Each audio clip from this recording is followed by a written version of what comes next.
Hey guys, tonight we're traveling back roughly 20,000 years to the last glacial maximum, the absolute peak of the Ice Age when glaciers covered a third of Earth's land surface and nighttime temperatures regularly plummeted to minus 30 degrees Fahrenheit. You're going to experience what it actually felt like to close your eyes as a Stone Age human, knowing that survival until sunrise was never guaranteed.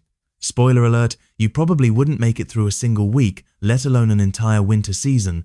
So, before you get comfortable, take a moment to like the video and subscribe, but only if you genuinely enjoy what I do here. And hey, drop a comment telling me where you're watching from and what time it is for you right now. I love seeing how this little community spans the globe. Now, dim the lights, maybe turn on a fan for that soft background hum, and let's ease into tonight's journey together. You're standing at the entrance of a limestone cave somewhere in what will eventually become southern France. But right now it's just endless tundra stretching toward mountains capped with ice sheets 2 miles thick. The sun disappeared behind those peaks 3 hours ago, and already the cold is pressing against your skin like a physical weight. This isn't the kind of cold you experience when your heating breaks in winter. This is the cold that kills you if you make even one mistake, if you let the fire die, if you fall asleep in the wrong position. The Ice Age wasn't a single frozen moment in time. It was actually a series of glacial periods interspersed with slightly warmer interglacials, spanning roughly 2.6 million years until about 11,700 years ago. But the last glacial maximum, which peaked around 26,000 to 19,000 years ago, represents the coldest and harshest conditions modern humans ever faced while remaining recognizably human in appearance and capability. Scientists estimate that global temperatures during this period averaged about 10 to 15 degrees Fahrenheit colder than today, but that figure masks enormous regional variations. In areas near the massive ice sheets covering Scandinavia, Canada, and the northern United States, temperatures could swing 20 to 30 degrees colder, and winter nights, which lasted up to 16 hours in higher latitudes, regularly saw thermometer readings that would shatter glass if thermometers had existed. Sea levels dropped approximately 400 feet because so much water was locked up in glacial ice, exposing land bridges like the one connecting Siberia to Alaska, which allowed human populations to spread across continents. But this also meant that weather patterns were completely alien to anything we'd recognize today. Storm systems moved differently, precipitation fell as snow across regions that are now temperate. Wind patterns, uninterrupted by the forest that would later grow, screamed across open steppes at speeds that would knock you off your feet. You need to understand that Stone Age is actually an umbrella term covering an enormous span of human development, from the first crude stone tools 3.3 million years ago to the advent of agriculture around 12,000 years ago. The people you're becoming tonight, the ones trying to survive Ice Age nights, belong to the Upper Paleolithic period, specifically between 50,000 and 12,000 years ago. These are anatomically modern humans, Homo sapiens, with brains identical in size and potential to yours. They're not brutish cavemen from cartoons. They're people who could learn to read, do calculus, or code computers if transported to the present. But instead, every single calorie of their intellectual energy is devoted to the singular goal of not dying before morning. Historians still argue whether these populations understood the concept of deep time, whether they grasped that their world had always been frozen, or if oral traditions preserved memories of warmer periods from before the glacial maximum. What's undeniable is that they developed sophisticated survival strategies that allowed small bands of 25 to 50 individuals to persist in conditions that would kill an unprepared modern human within hours. Your tribe isn't staying in this cave because it's comfortable. There's no such thing as comfort when you're living at the edge of the habitable world.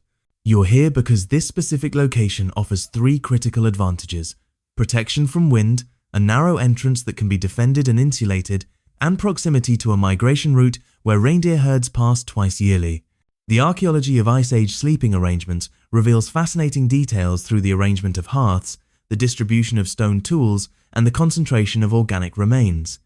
At sites like Dolní Věstonice in the Czech Republic, researchers have found evidence of structured sleeping areas arranged in a semicircle around central fires, with distinct zones for different activities. The people sleeping closest to the fire weren't necessarily the leaders. They were often the sick, the elderly, or nursing mothers with infants who required maximum warmth to survive the night. Healthy adult hunters and gatherers slept in the outer rings, where they could respond quickly to threats and where their greater metabolic heat production compensated for the colder positions. You're learning that night begins not when the sun sets, but when the last usable daylight fades enough that tasks requiring fine motor control become impossible. There's a frantic hour before full darkness, when everyone in your band rushes to complete final preparations, gathering the last armfuls of firewood, checking that meat is secured away from scavengers, ensuring water containers are filled before surface sources freeze solid. Children are gathered and checked for signs of frostbite on fingers and toes, the early stages that need immediate warming before tissue dies. Someone is always assigned to the tonight fire, the blaze that absolutely cannot go out under any circumstances because relighting it in deep cold, possibly with damp tinder, might prove impossible. Other halves can die and be rekindled from the tonight fire, but that central flame is your tribe's literal lifeline. As you arrange your sleeping furs, and we'll discuss those in detail shortly, you're hyper-aware of every draft, every gap where cold air might infiltrate. Modern humans think of going to bed as a simple transition, but for you, it's a complex engineering problem where failure means death. The temperature differential between your body and the surrounding air is so extreme that you're essentially trying to create a portable microclimate using only animal skins and body heat. You've already eaten your evening meal, a disappointing affair of reheated venison scraps and some dried berries hoarded from autumn 4 months ago. Your stomach growls, it always growls because you're operating on a caloric deficit that would horrify modern nutritionists, but that's tomorrow's problem. Tonight's problem is making it to tomorrow. You're surveying your options for where you'll actually spend the next 12 to 16 hours, and the decision tree is more complicated than you'd think. The cave you're standing in isn't some picturesque grotto with smooth walls and level floors. It's a jagged limestone formation with a ceiling that drips water that freezes into icicles overnight, creating a faint tinkling sound as they expand and occasionally shatter. The floor is uneven, covered in a mixture of trampled dirt, ancient animal bones, and the accumulated debris of previous occupants, both human and otherwise. That pile of massive bones near the back wall, those are from a cave bear that denned here before your tribe claimed the space, and you can still smell the faint musk if you venture too close. Cave bears, despite their name, weren't small. They weighed up to 2,000 pounds and were considerably more irritable than their modern descendants. Natural caves offered obvious advantages during Ice Age winters. They provided instant shelter with minimal construction effort, protection from wind that could literally strip heat from your body in minutes, and thermal mass that moderated temperature swings. Deep caves maintained relatively stable temperatures year-round, hovering around 50 to 55 degrees Fahrenheit, even when surface temperatures dropped far below zero. That might not sound warm, but compared to exposed tundra at -30, it's practically tropical. The problem is that caves came with significant drawbacks that made them far from ideal sleeping quarters. First, they were contested real estate. Other predators wanted them too, and evicting a cave bear or a pack of hyenas required coordinated group violence that inevitably resulted in injuries. Second, caves trap smoke from fires, creating respiratory problems that archaeologists can actually detect in skeletal remains, showing inflammation patterns in nasal passages and lung tissue. Historians still argue whether Ice Age humans preferred caves or constructed shelters, with evidence suggesting the answer varied dramatically by region and available materials. In areas where suitable caves existed, like the limestone-rich regions of France and Spain, you find concentrated evidence of long-term occupation. But across the mammoth steppes of Eastern Europe and Siberia, where caves were scarce, humans built elaborate structures that demonstrate remarkable engineering sophistication. The most impressive examples used mammoth bones as structural supports, not just a few bones, but dozens of skulls, jaws, and leg bones arranged to create dome-shaped dwellings partially dug into the earth for insulation. At the Mezyrich site in Ukraine, archaeologists discovered huts constructed from the bones of more than 95 individual mammoths, representing an investment of labor that would have taken months or even years to complete. You're part of a band that uses both strategies seasonally. Right now, in the depths of winter, you're in the cave, because it requires no maintenance and offers immediate protection from the howling winds that would flatten any surface structure within hours. But you know that come spring, you'll migrate to lower elevations and construct temporary huts using wooden frameworks covered with layered hides. Those summer shelters are actually more comfortable, better ventilation, customizable layouts, and crucially, you can build them near water sources and game trails, rather than being restricted to wherever caves happen to exist. The archaeological record shows clear patterns of seasonal cave use, with bone deposits and tool concentrations indicating winter occupation, while summer sites show more dispersed, temporary camps. Inside your current cave, the sleeping area occupies the zone about 15 to 30 feet from the entrance, close enough to the opening that smoke can escape, and you get some air circulation, but far enough back that wind doesn't blast directly onto sleeping bodies. The very back of the cave, where it narrows into passages too tight for humans, is avoided because that's where animals might still den, and disturbing a hibernating bear in darkness is a mistake you make exactly once. Near the entrance, you've constructed a windbreak using stacked stones and packed snow, creating an airlock effect that dramatically reduces heat loss. This isn't sophisticated architecture, it's just a wall of whatever materials you could pile up, but it makes a measurable difference in survivability. Some members of your tribe are proponents of the dugout shelter philosophy, which involves excavating a pit several feet deep and roofing it with whatever materials are available. The logic is sound.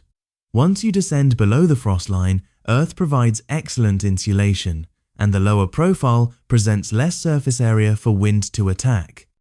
You've seen these structures during migrations, circular pits covered with hide roofs weighed down by stones and bones, with a smoke hole in the center and a tunnel entrance that traps cold air like a sump. The people who live in dugouts swear by them, claiming they're warmer than caves and definitely warmer than surface huts. The trade-off is that they're incredibly cramped, prone to flooding if you misjudge drainage, and psychologically oppressive when you're sealed underground for months at a time with a dozen other people. Your current sleeping spot is a slightly elevated section of cave floor where generations of occupants have packed down earth and created a platform about 8 inches higher than the surrounding area. This elevation is crucial because cold air sinks it's denser than warm air, so it pools at the lowest points. Sleeping 8 inches higher might seem trivial, but it can mean a temperature difference of several degrees, which translates to several hours of additional survival time if something goes wrong with the fire. The spot has been claimed by your family group, you, your partner, 2 children aged 6 and 3, and your partner's elderly mother who contributes to childcare but no longer participates in hunting or gathering. 5 people will sleep in a space roughly 8 feet by 6 feet, a population density that would violate every modern building code ever written. The floor itself has been prepared with dried grasses that you gathered during the brief autumn window when such materials were available. Beneath the grass layer is a mat woven from reeds, which provides a slight cushioning effect and, more importantly, creates dead airspace between your body and the frozen ground. Heat loss through conduction, direct contact with cold surfaces is one of the fastest ways to die, faster even than exposure to cold air. You've seen people make the mistake of sleeping directly on stone or frozen earth, even with furs beneath them, and watched them develop hypothermia despite adequate covering. The ground is an infinite heat sink that will draw warmth from your body all night long unless you interrupt that thermal pathway with insulating layers. Around the perimeter of your sleeping area, you've arranged a low wall of packed snow blocks, similar to the windbreak at the cave entrance, but on a smaller scale.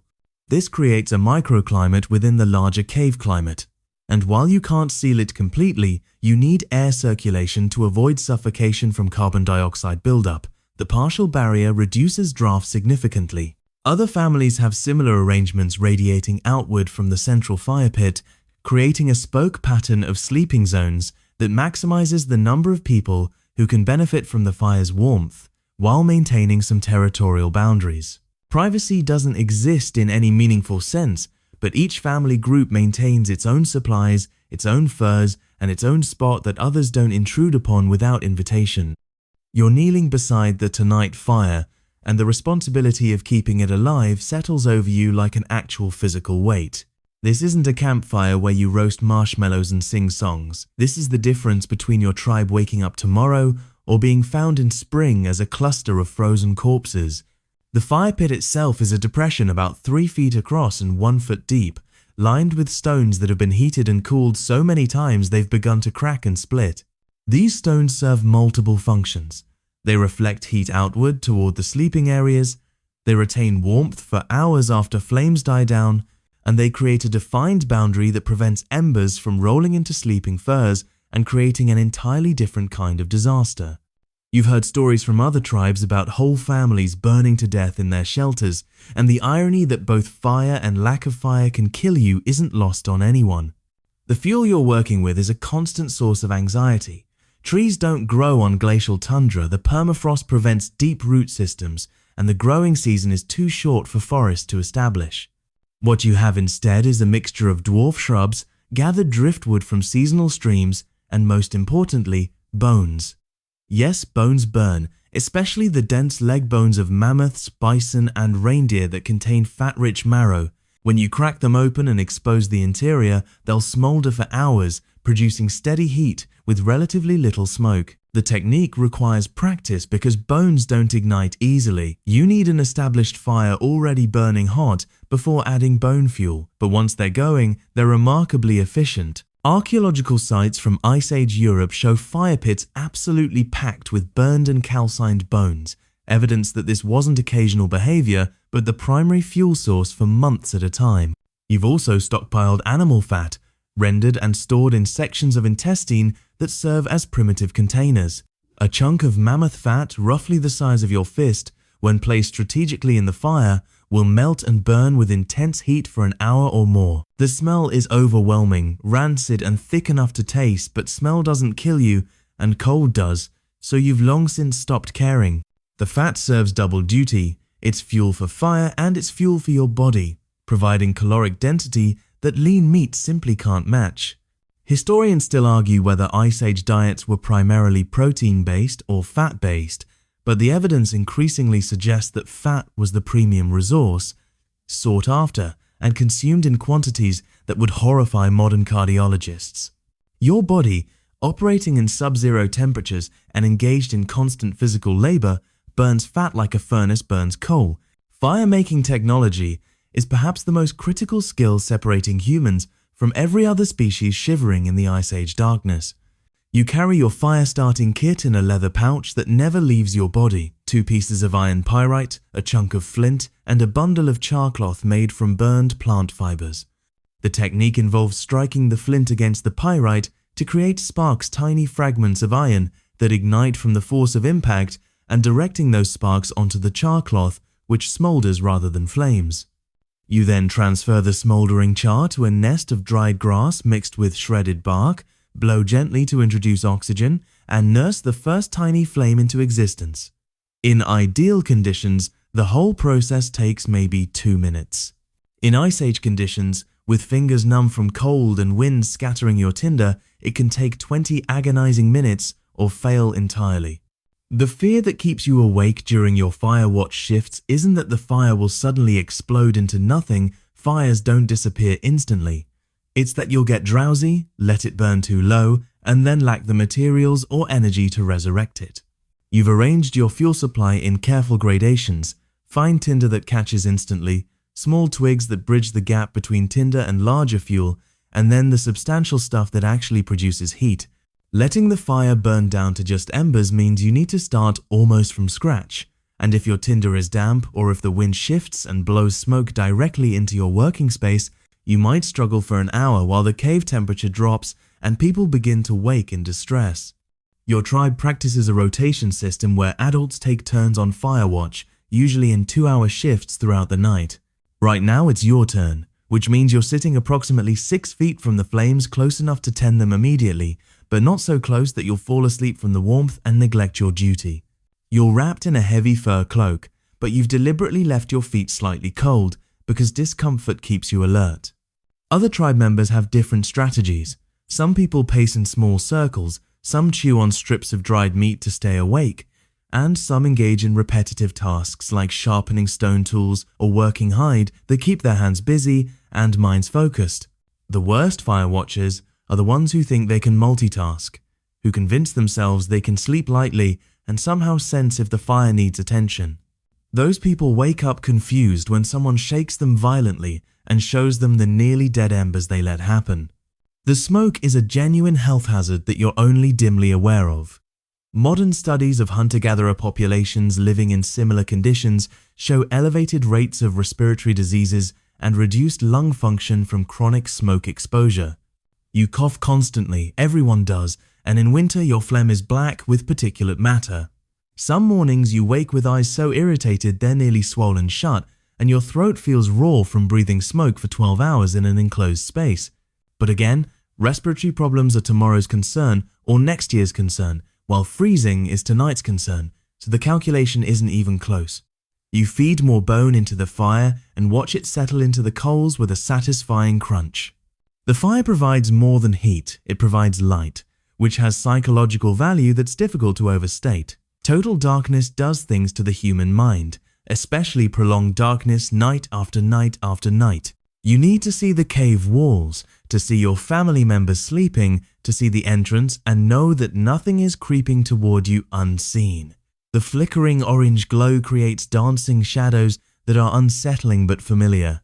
What would be truly unsettling is perfect darkness, where your imagination can populate the invisible space with any horror it conjures. Children especially struggle with darkness, and keeping a low fire burning through the night reduces crying and panic that would disturb everyone's already fragile sleep. You glance toward the cave entrance where the windbreak is just barely visible in the firelight, and beyond it, nothing but black. The wind howls in a pitch that varies with its intensity, sometimes a low moan, sometimes a shriek that sounds disturbingly human. You know, it's just wind finding gaps in rock and creating turbulence, but your brain, wired by evolution to detect threats, keeps insisting you should investigate those sounds. You don't, because investigating means leaving the fire and exposing yourself to cold that would be debilitating within minutes. So you sit, you feed the fire, and you wait for your replacement to wake naturally or for you to wake them when your shift ends. You're preparing for sleep now, and the process begins with assessing your wardrobe, though calling it a wardrobe is generous. You're wearing approximately 15 pounds of animal skins in various layers, each piece serving a specific function that you've learned through painful trial and error. The innermost layer against your skin is reindeer hide with the fur side facing inward, chosen because reindeer fur has hollow hairs that trap air and provide exceptional insulation relative to weight. This base layer covers you from neck to ankles, stitched together with sinew thread that your partner spent weeks preparing by separating and drying animal tendons into workable strands. The stitching isn't decorative. Every seam is a potential point of failure where cold air can infiltrate, so the needlework is obsessively tight with holes punched using bone awls and then sealed with additional strips of leather. Over the reindeer layer, you wear a heavier tunic made from bison hide, fur side out this time, which creates an air gap between the two fur layers. That dead air space is doing most of the insulation work, because air is actually an excellent insulator when it's not moving. Your body heat warms the air trapped between layers, creating a portable microclimate that moves with you. The bison tunic extends to mid-thigh and is belted at the waist with a leather cord that's also holding various essential items: a flint knife, a small pouch of tinder, and a sharpened bone tool for tasks requiring fine manipulation. Your legs are covered with separate hide leggings that tuck into boots constructed from multiple pieces of fur and leather, with the seams waterproofed using a mixture of animal fat and pine resin that you collected during a brief autumn when pine trees existed at lower elevations. The boots deserve special attention because frostbite almost always starts in the extremities, and losing toes means losing mobility, which means you're a burden on the tribe, which in harsh seasons can mean being left behind.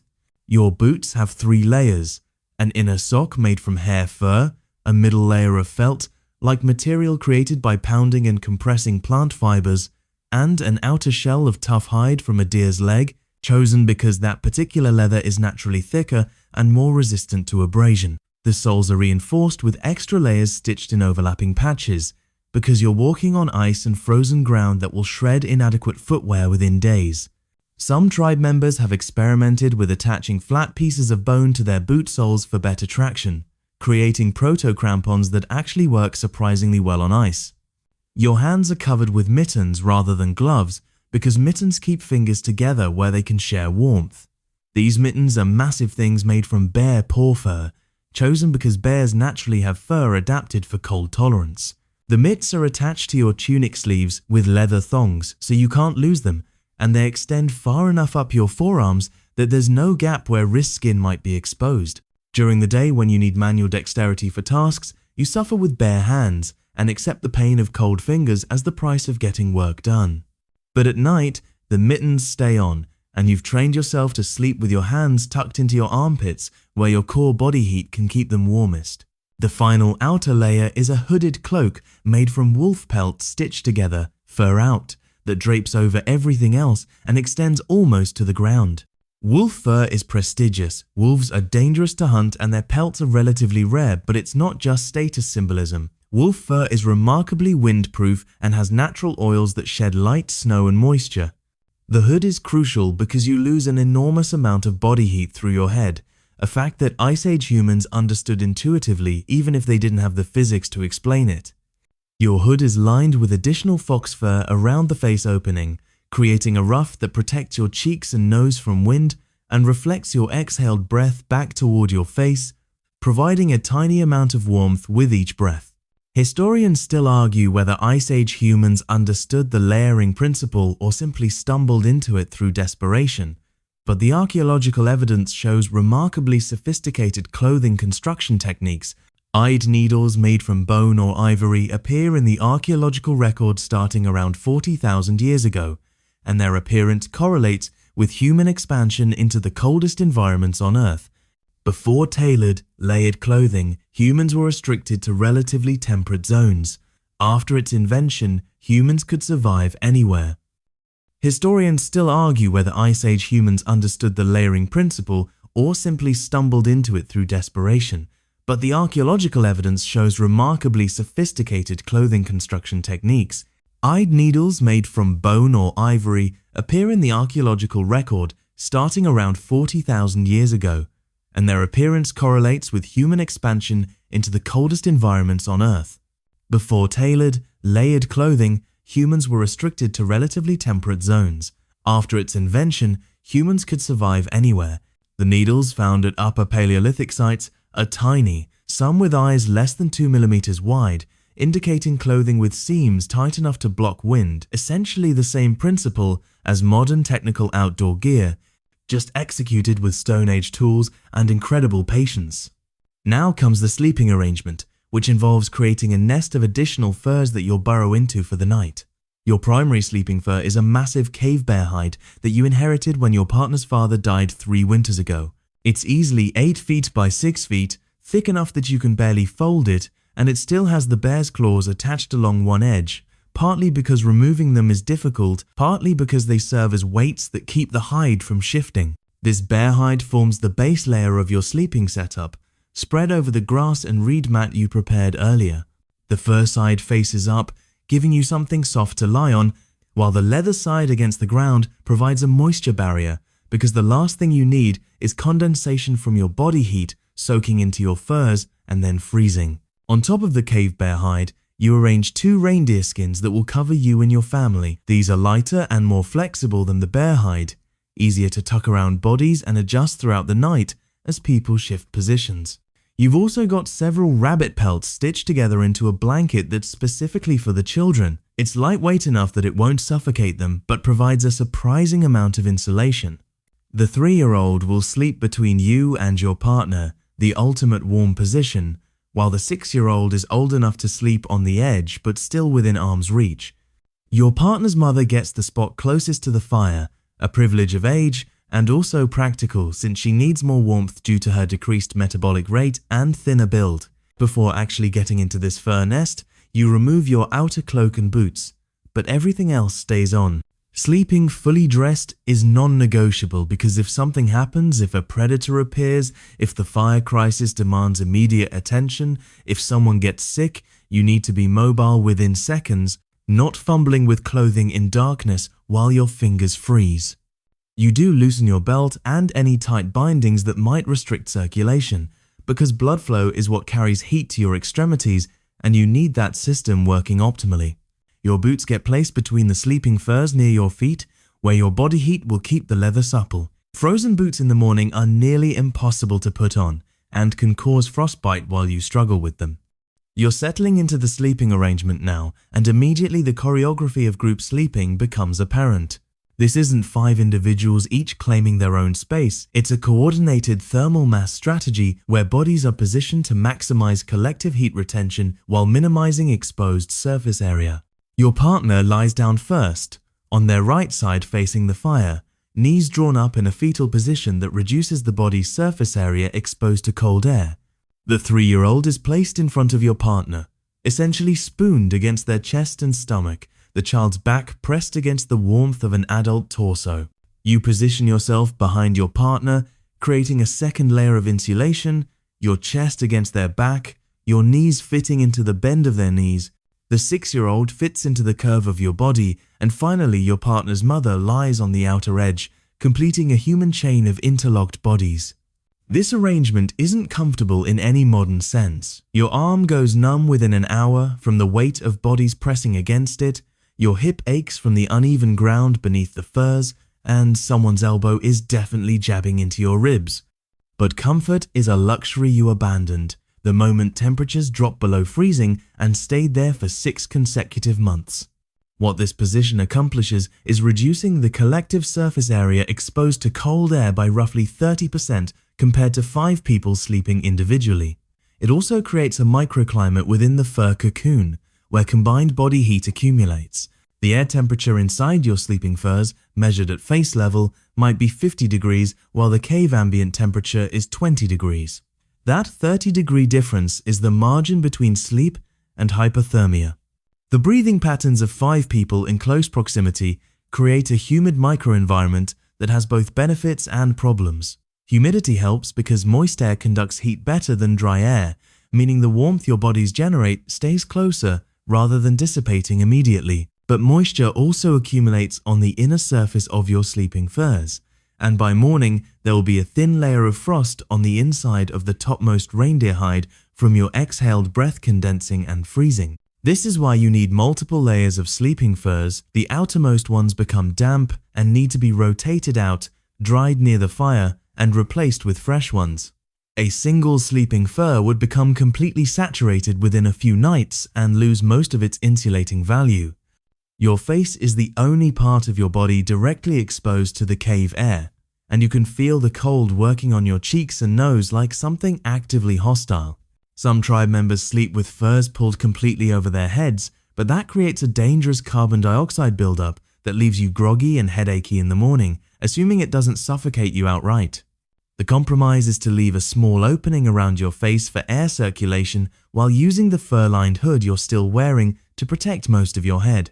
Your breath comes out as visible vapor that briefly warms the inch of air in front of your mouth before dissipating. Each exhalation represents heat loss. Your body heated that air to 98 degrees and now it's escaping into the environment. But there's no way around it because breathing is unfortunately non-negotiable. The fire is burning steadily about 8 feet away, tended by your cousin who took over firewatch duty from you an hour ago. You can see his silhouette against the flames, hunched and methodically feeding small pieces of bone into the coals.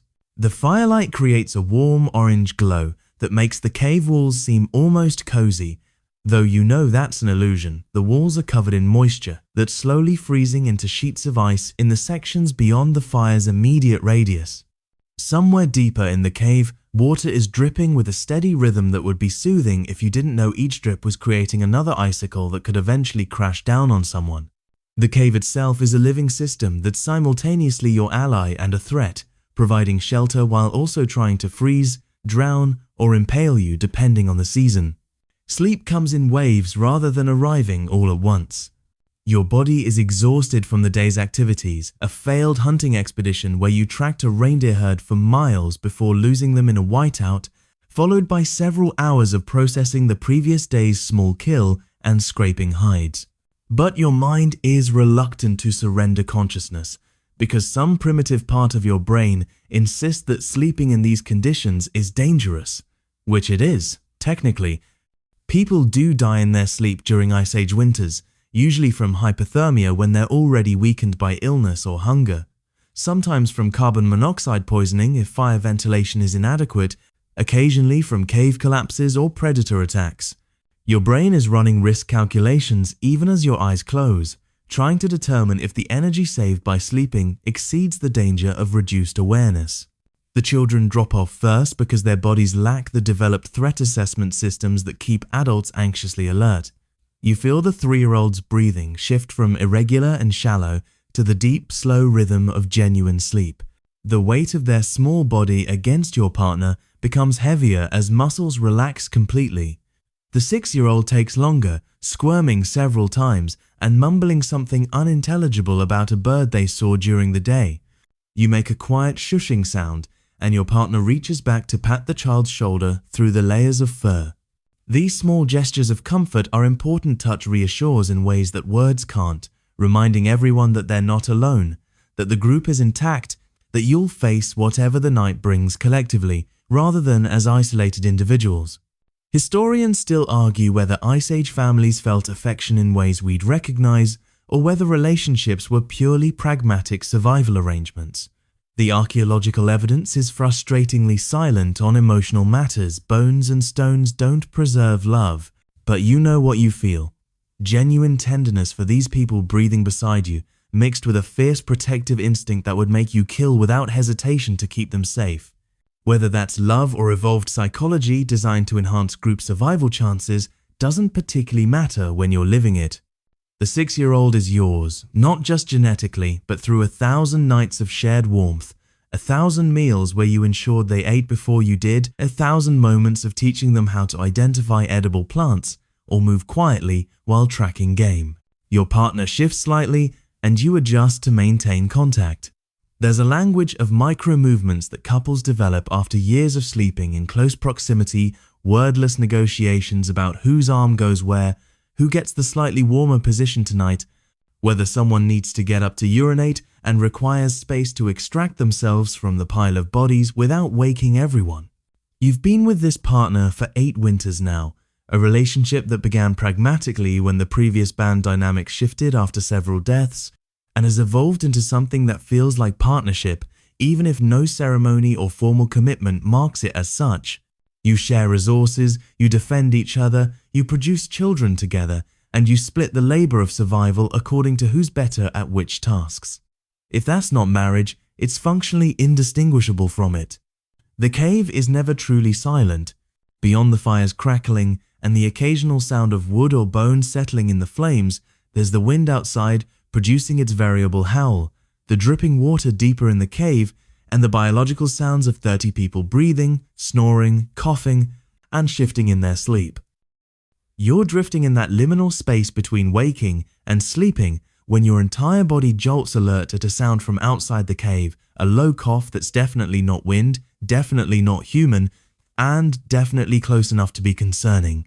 Your eyes snap open and you see your cousin at the fire has heard it too. He's frozen in place, one hand still holding a piece of bone halfway to the flames, his head turned toward the entrance. The sound comes again, a huffing exhalation followed by what might be sniffing, and your mind rapidly catalogues the possibilities. Cave hyena, cave lion, or worst of all, a cave bear returning to what it considers its den.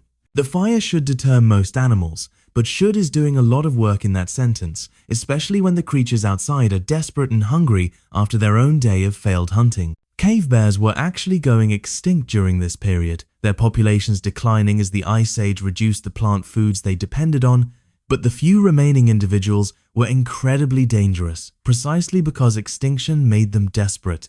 These weren't the relatively docile herbivores that would eventually evolve into modern bears. They were massive omnivores with skulls that could crush bone and territorial instincts that made them viciously defensive of cave spaces. An adult male could weigh 2,000 pounds, stand 12 feet tall on hind legs, and had no natural predators except humans, and even then, only when humans had numerical advantage and were willing to accept casualties. The claw marks you've seen scratched into cave walls at shoulder height weren't decoration, they were bears advertising their presence and their size to anything else considering moving in. Your partner is awake now too, you can tell by the change in breathing pattern, but neither of you moves because movement might attract attention, and the calculus right now is whether the animal outside is investigating, testing, or actually preparing to enter. Your cousin has made the right decision by staying completely still and keeping the fire between himself and the entrance. The fire is your primary defense. Most predators have an instinctive fear of flames that overrides even hunger. But fire is also dynamic, and if the wind shifts and blows the flames horizontal or kicks up ash that obscures the actual burning area, an animal might work up the courage to charge through quickly. You've heard stories of lions doing exactly that, bursting through fire to seize a child from the back of a cave, dragging the screaming victim out into darkness while the tribe could only watch in horror. The sniffing sound continues, definitely at the entrance now, and you can hear claws scraping on stone. Something is testing the windbreak barrier, probably trying to determine if it's solid or just piled material that can be knocked aside. Your hand moves slowly, incrementally, toward the spear you keep within arm's reach during sleep. It's not much of a weapon, a wooden shaft about 5 feet long with a stone point bound on with sinew, but it's infinitely better than facing teeth and claws empty-handed. Other adults around the cave are stirring now, the ripple of awareness spreading as people wake their neighbors with gentle touches. No one speaks because sound travels and you don't want to provoke an attack, but everyone is preparing mentally for violence that might erupt within seconds. Historians still argue whether Ice Age humans were primarily prey or predators, and the honest answer is they were both. During daylight, with numerical advantage and prepared weapons, humans could kill almost anything through coordinated hunting.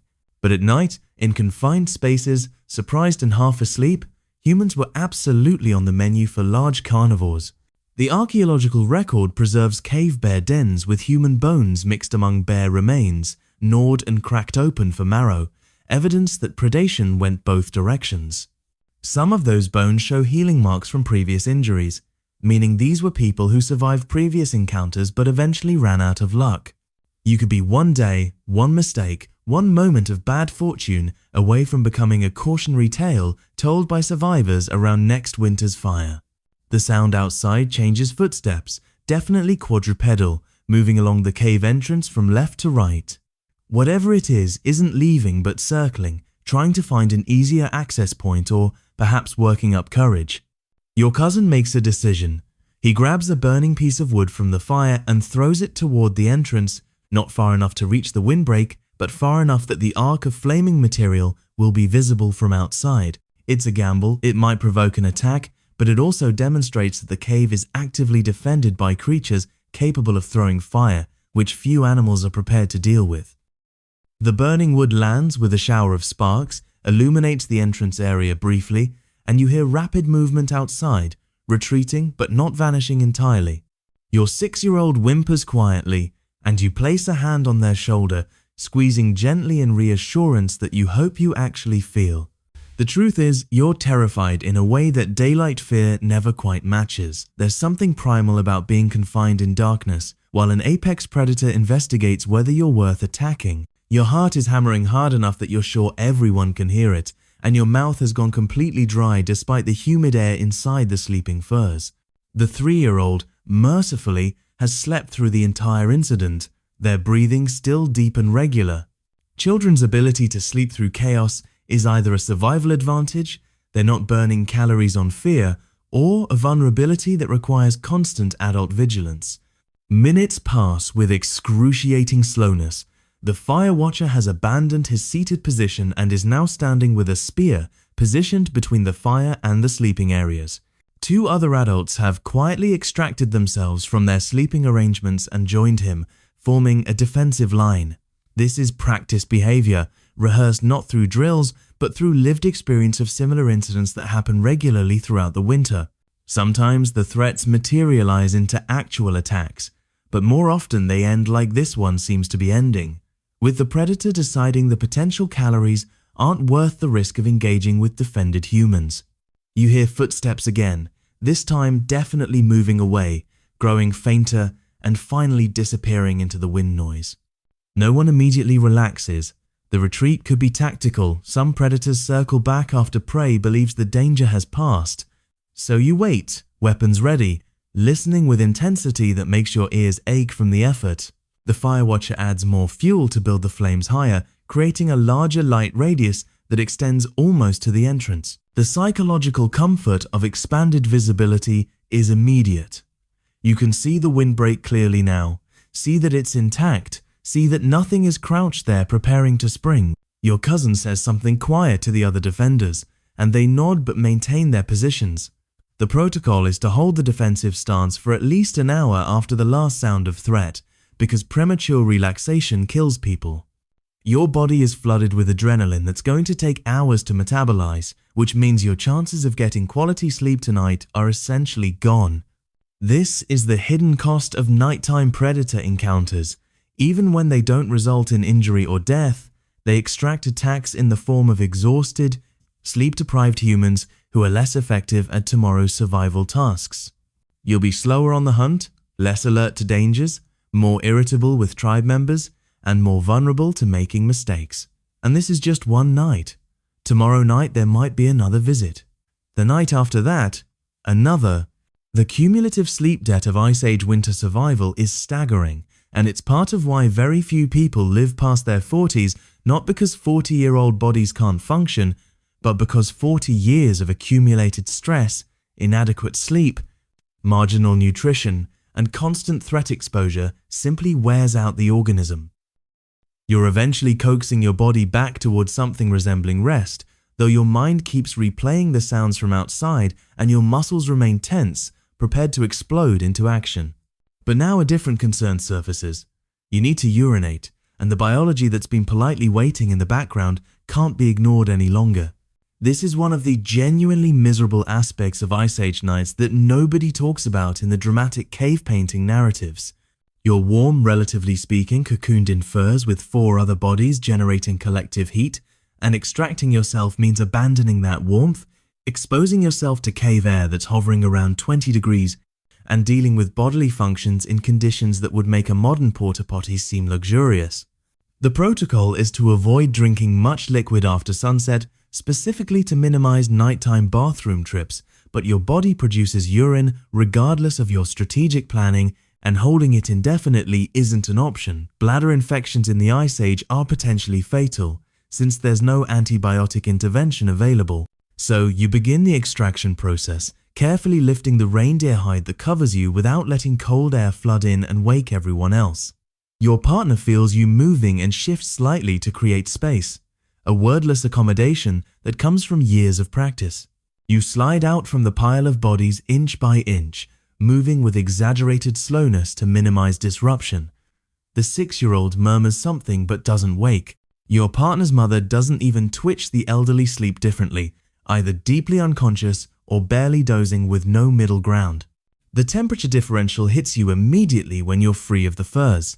Your face was already cold, but now your entire body registers the ambient cave temperature and your skin prickles with goosebumps beneath your layers of hide clothing. You're still fully dressed, which helps, but there's a difference between insulated while moving and insulated while stationary. Movement generates heat, stillness allows cold to penetrate. You grab your outer wool fur cloak from where it's been serving as an additional blanket layer and wrap it around yourself, pulling the hood up. Your boots are still warm from being tucked in the furs, and you jam your feet into them without bothering to properly lace them. This is meant to be a quick expedition, not a fashion show. The designated toilet area is toward the back of the cave, in a side chamber that's far enough from the sleeping and cooking areas to minimize smell, but close enough that you're not wandering off into unknown darkness. The tribe has been using this spot for weeks, and the accumulated waste is becoming an issue that you'll need to address soon, probably by covering it with rocks and dirt and designating a new area. Archaeological sites sometimes preserve these toilet middens, and future scientists will analyze your frozen waste to determine your diet, your parasite load, and your general health status, which is either fascinating or horrifying depending on your perspective. You would probably choose horrifying if you knew strangers would be examining your excrement 20,000 years from now. You've brought a small pine-pitch torch that's kept near the sleeping area for exactly these nighttime necessities. It's not much a stick with a blob of dried resin on one end, ignited from the main fire, producing a guttering flame that smells of pine and burns with black smoke. The light it provides is minimal, just enough to avoid tripping over rocks or stepping on someone, but it's psychologically crucial because moving through the cave in complete darkness would be genuinely terrifying. The shadows it creates are monstrous, making familiar rock formations look like crouching predators, but even distorted light is better than none.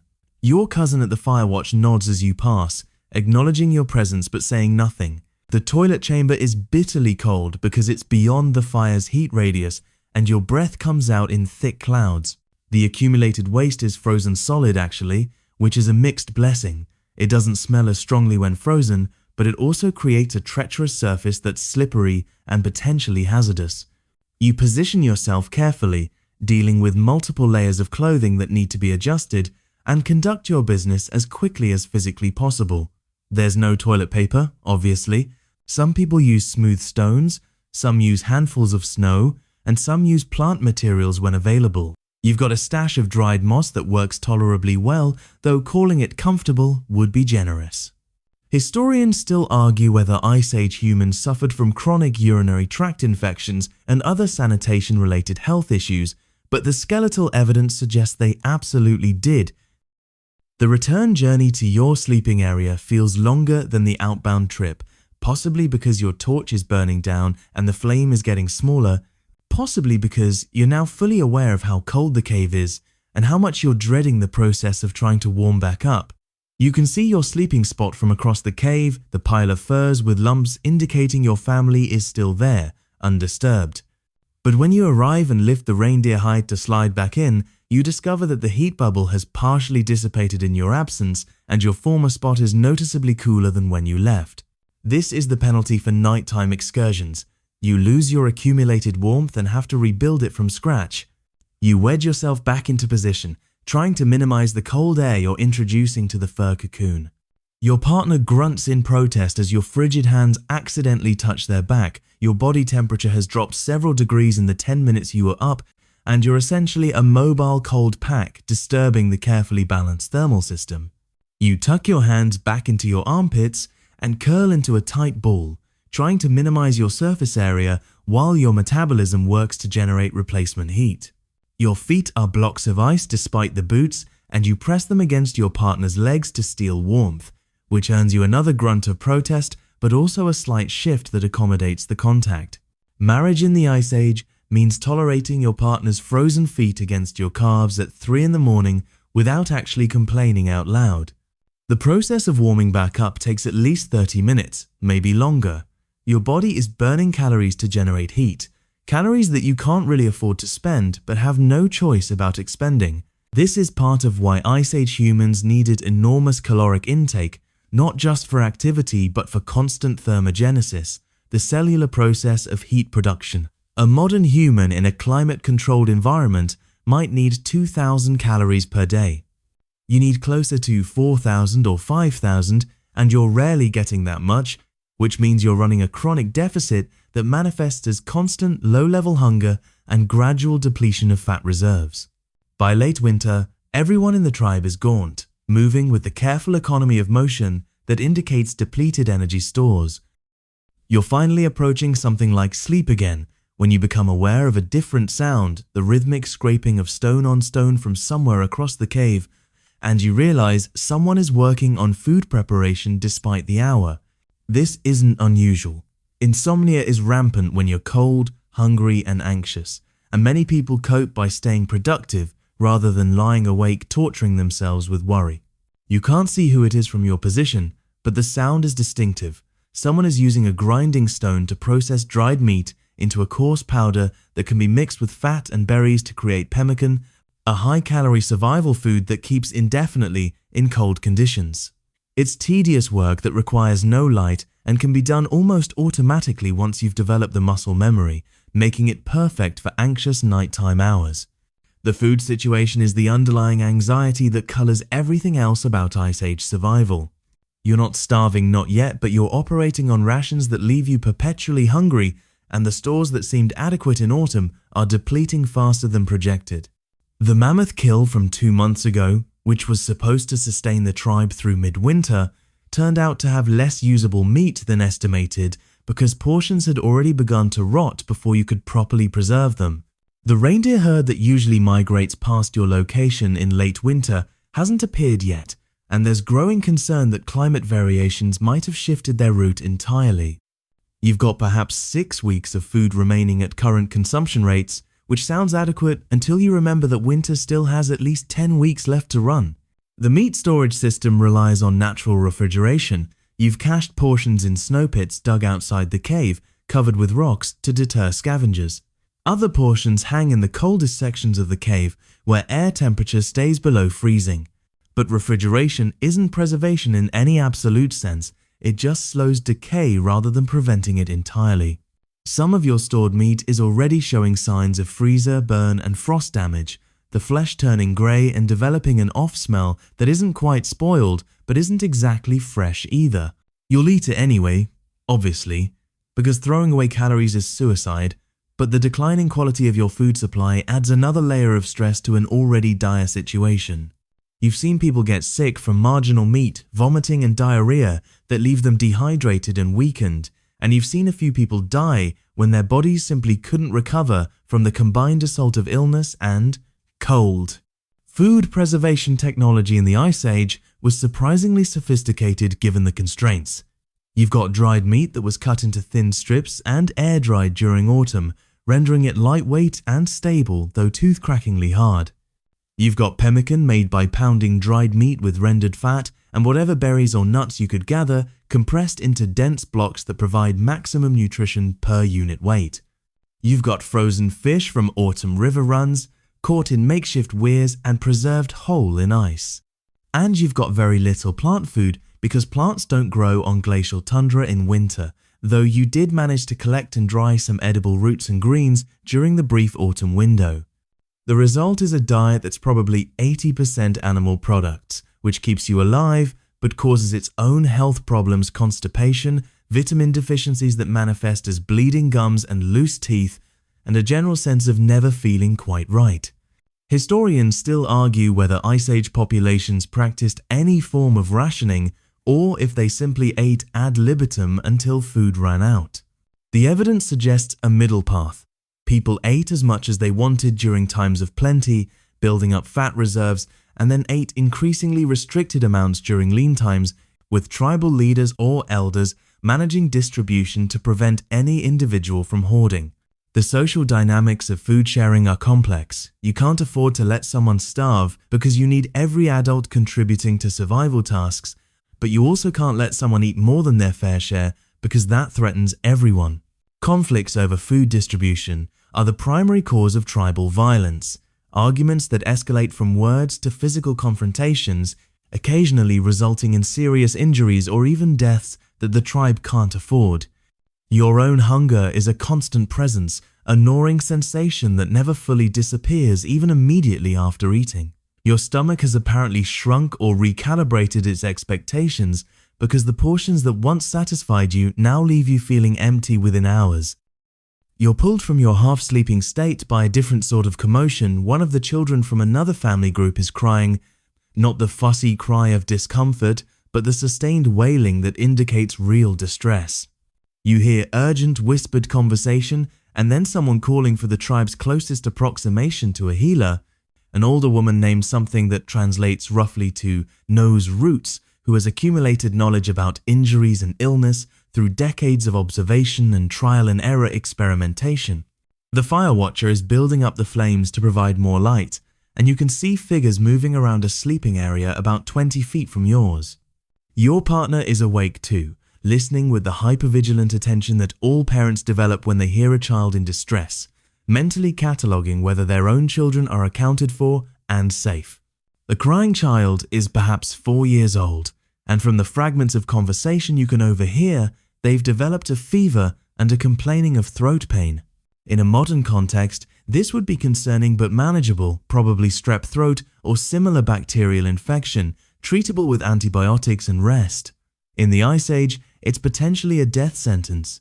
Infections that compromise breathing or swallowing are especially dangerous because the patient can't maintain adequate hydration and nutrition, leading to a rapid spiral where the illness weakens the weakened body can't fight the illness, and the person dies within days. You've seen it happen multiple times. Watch children go from slightly ill to critically sick to dead with horrifying speed, their small bodies simply not having the reserves to sustain a prolonged immune response. Noseroots arrives at the sick child's sleeping area carrying her medicine bundle, a leather pouch containing various dried plants, animal parts, and what might charitably be called medical tools. She examines the child by firelight, touching their forehead to assess fever, checking the lymph nodes in their neck for swelling, and asking the parents questions about when symptoms started and whether the child has been eating and drinking. The diagnostic process is surprisingly systematic. She's working through a mental checklist developed over years of treating similar cases, trying to categorize this illness into known patterns with known outcomes. Some of her knowledge is genuinely useful. Willow bark contains compounds similar to aspirin and actually does reduce fever and pain. Some of her knowledge is superstition with no pharmacological basis but possible placebo benefit. And some of her knowledge is actively harmful, though she doesn't know it. She's preparing a poultice for the child's throat, mixing dried herbs with animal fat and spreading the mixture on a piece of soft leather that will be tied around the neck. Whether this does anything therapeutic is questionable, but the ritual of treatment provides psychological comfort to the parents and gives everyone a sense that action is being taken rather than just passively waiting for outcome. She's also preparing an infusion, basically a tea made from boiled plant material that the child will be encouraged to drink if they can swallow. The warm liquid might provide symptomatic relief for throat pain, and if the plants she's using have any antimicrobial properties, there might be marginal benefit, though nothing approaching the efficacy of modern antibiotics. Mostly, what she's offering is hope, which has its own value when you're watching your child suffer and feeling helpless to intervene. Historians still argue whether Ice Age populations had any effective medical treatments or if survival was purely a function of individual immune system, strength and luck. The archaeological evidence is mixed. Some skeletal remains show evidence of successful medical interventions, amputations that healed cleanly, trepanation holes drilled in skulls to relieve pressure from head injuries, broken bones that were set and splinted properly. But many more skeletal remains show untreated injuries and infections that killed or crippled the individual. The success rate was probably terrible by modern standards, but even terrible is better than nothing when nothing means certain death. You take comfort in the fact that Nose Roots is at least trying, that the tribe has someone who's accumulated, specialized knowledge and applies it systematically rather than everyone just improvising randomly. The sick child's crying has subsided to whimpering as the poultice is applied, and they're given sips of the herbal infusion. The mother is holding them upright against her chest to help with breathing and swallowing, a position that seems to provide some relief. You're finally drifting into genuine sleep when the first light of pre-dawn begins to shift the quality of darkness near the cave entrance from absolute black to merely very dark grey. This transition happens slowly, incrementally, and your brain registers it before you're consciously aware some primitive circuit noting that you've survived another night and your body can afford to relax slightly. The fire has burned down to coals during the final watch shift, and someone is building it back up for the morning, adding fuel and coaxing flames that will be used to prepare whatever passes for breakfast. The cave begins its morning routine of sounds, people coughing and clearing their throats, the rustle of furs as bodies extract themselves from sleeping arrangements, the scrape of feet on stone as people make their way to the toilet area, and the perpetual background noise of wind that never truly stops. Your own body is reluctant to abandon the relative warmth of the fur cocoon, even though you know that lying here only delays the inevitable discomfort of facing another day. Your joints are stiff from sleeping on uneven ground in the same position for hours. Your hip especially is protesting with a deep ache that won't fully dissipate until you've been moving for 30 minutes or more. This is normal, this is expected, and this is also accumulating damage that will manifest as chronic pain and reduced mobility as you age, assuming you live long enough to experience old age. You've seen what 50 looks like in the Ice Age, people bent and shuffling, faces weathered into leather, hands gnarled from arthritis, and you're not sure you want to reach that point, though the alternative is dying younger, which doesn't particularly appeal either. The process of getting up is undertaken with careful strategy. You wait until you absolutely must urinate, or until your bladder's discomfort exceeds your desire to remain in the furs, whichever comes first. This morning, it's the cold that drives you out. The fire has been rebuilt enough that the cave temperature is rising slightly, creating a window of marginally reduced misery for emerging from sleep. You slide out with practiced efficiency, disturbing your family as little as possible, and immediately wrap yourself in the wolf fur cloak that's been keeping your feet warm. The cave floor is brutally cold against your boot soles, as if the stone itself is actively hostile to the presence of warm-blooded creatures. You shuffle toward the fire, joining a small cluster of early risers who are standing as close to the flames as possible without actually catching their clothing on fire. Morning conversation is minimal, people aren't fully awake yet, and there's an unspoken agreement that forced cheerfulness at dawn is intolerable. Someone hands you a piece of dried meat that's been briefly warmed near the fire, softening it enough to chew without breaking teeth. You gnaw on it mechanically, extracting what nutrition it offers while your mind slowly processes the day ahead. The hunting party is supposed to go out this morning, tracking the possible reindeer herd that scouts reported seeing 2 days ago in a valley about 6 hours walk from here. You're expected to be part of that party, which means a full day of brutal physical exertion in sub-zero temperatures with no guarantee of success. But staying in the cave means no food gets acquired, so the choice isn't really a choice at all. The sick child from last night is still alive. You can hear them coughing weakly from across the cave, which is mildly encouraging. Nose Roots is checking on them, touching their forehead again and consulting with the mother in low tones. The child's survival odds are probably around 50-50 at this point. Either their immune system will successfully contain the infection over the next day or two, or the infection will overwhelm them and they'll decline rapidly. There's no intervention that will change that outcome significantly. Everyone is just waiting to see which way the biological dice fall. You say a small mental prayer to whatever spirits might be listening, not because you're particularly devout, but because it costs nothing and maybe helps. And if nothing else, it provides a psychological sense of having done something. Your partner emerges from the sleeping furs looking exhausted, which is how everyone looks every morning. The chronic sleep deprivation of Ice Age life is cumulative and profound. You're never fully rested, never caught up on the sleep deficit you're running, always operating at something less than optimal cognitive and physical capacity. Modern sleep studies suggest adults need 7 to 9 hours of quality sleep per night.